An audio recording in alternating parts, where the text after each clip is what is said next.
হাসিনা আসবে, বাংলাদেশ আসবে, শেখ হাসিনা আসবে, বাংলাদেশ আসবে। জয় বাংলা, জয় বাংলা। নেত্রী তোমায় কথা দিলাম, পার্টি অফিস দখলে নিলাম।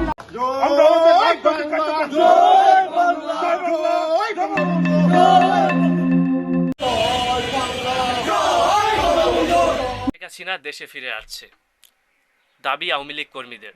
যদিও দলটির নিষেধাজ্ঞা এখনও আছে, তবে দেশের কয়েকটি জেলায় আওয়ামী লীগের নেতারা দলীয় অফিস খুলে কার্যালয় শুরু করে দিয়েছে। তবে হ্যাঁ, দলটির নিষেধাজ্ঞা এখনও রয়েছে এবং শেখ হাসিনা এখনও রয়েছে ভারতে।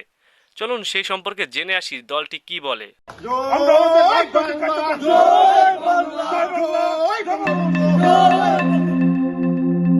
দলীয় স্লোগান জয় বাংলা উচ্চারণ করে বাংলাদেশ আওয়ামী লীগের হবিগঞ্জ জেলা কার্যালয়ের কার্যক্রম পুনরায় শুরুর ঘোষণা দিয়েছেন আওয়ামী লীগের নেতাকর্মীরা। 18 ফেব্রুয়ারি বুধবার ভোরে হবিগঞ্জ শহরে টাউন হল এলাকায় অবস্থিত জেলা কার্যালয়ের সামনে প্রায় 10 থেকে 12 জন নেতাকর্মী জড়ো হন। তারা বিভিন্ন স্লোগান দেন এবং পরে ভেতরে প্রবেশ করেন। দীর্ঘদিন বন্ধ থাকা কার্যালয়টি ঘিরে এলাকায় চাঞ্চল্যের সৃষ্টি হয়।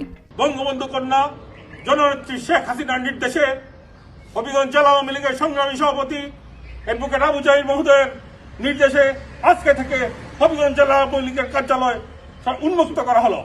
আজকে থেকে আমরা আমাদের রাজনৈতিক জানা যায় 2024 সালের 4 আগস্ট ছাত্র জনতার বিক্ষোভ চলাকালে কার্যালয়টিতে ভাঙচুর ও অগ্নিসংযোগ করা হয়।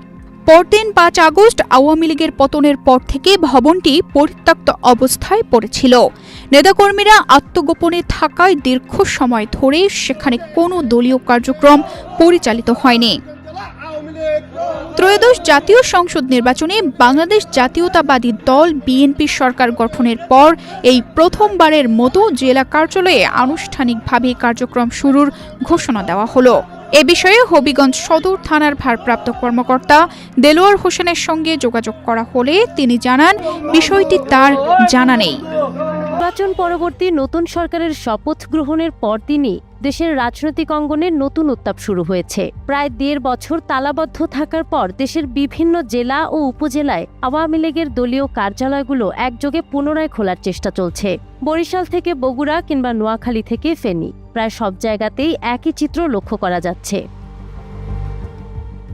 মঙ্গলবার নতুন সরকারের শপথ গ্রহণের পরপরই রাজধানী সহ তৃণমূল পর্যায়ে আওয়ামী লীগের নিষ্ক্রিয় হয়ে পড়া নেতাকর্মীরা হঠাৎ সক্রিয় হয়ে ওঠেন। কোথাও মধ্যরাতে, আবার কোথাও ভোরের আলো ফুটতেই কার্যালয়গুলোর তালা ভেঙে ভেতরে প্রবেশ করেন তারা। এ সময় তাদের দলীয় স্লোগানও দিতে শোনা যায়।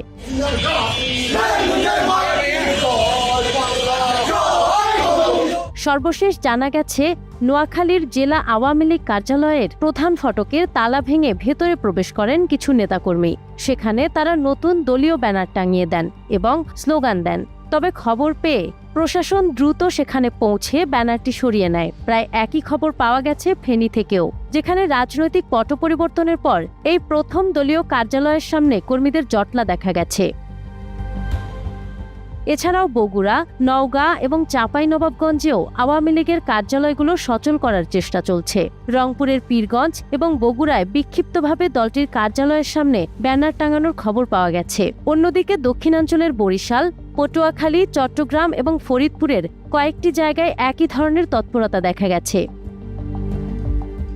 দেশের বিভিন্ন স্থানে এভাবে কার্যালয় খোলার চেষ্টায় স্থানীয় জনসাধারণের মধ্যে চাঞ্চল্যের সৃষ্টি করেছে। তবে জানা গেছে, অনেক জায়গায় ব্যানার টাঙানোর কিছুক্ষণের মধ্যেই তা সরিয়ে ফেলা হচ্ছে। আইন শৃঙ্খলা রক্ষাকারী বাহিনী সতর্ক অবস্থানে রয়েছে যাতে কোনো ধরনের অপ্রীতিকর পরিস্থিতি তৈরি না হয়। রাজনৈতিক বিশ্লেষকরা মনে করছেন, নির্বাচনের পর ক্ষমতার এই পরিবর্তনের মুহূর্তে তৃণমূল পর্যায়ে নিজেদের অস্তিত্বের জানান দিতেই আওয়ামী লীগের নেতাকর্মীরা এমন কৌশল গ্রহণ করছেন। সম্পূর্ণ ভিডিওটা দেখার পরে আপনারা বুঝতে পেরেছেন যে আওয়ামী লীগ ফিরে আসছে, কিন্তু শেখ হাসিনা এখনো ফিরে আসেনি। শেখ হাসিনা রয়েছে ভারতে। শেখ হাসিনা কবে বাংলাদেশে ফিরে আসতে পারবে, এটা হচ্ছে দেখার বিষয়।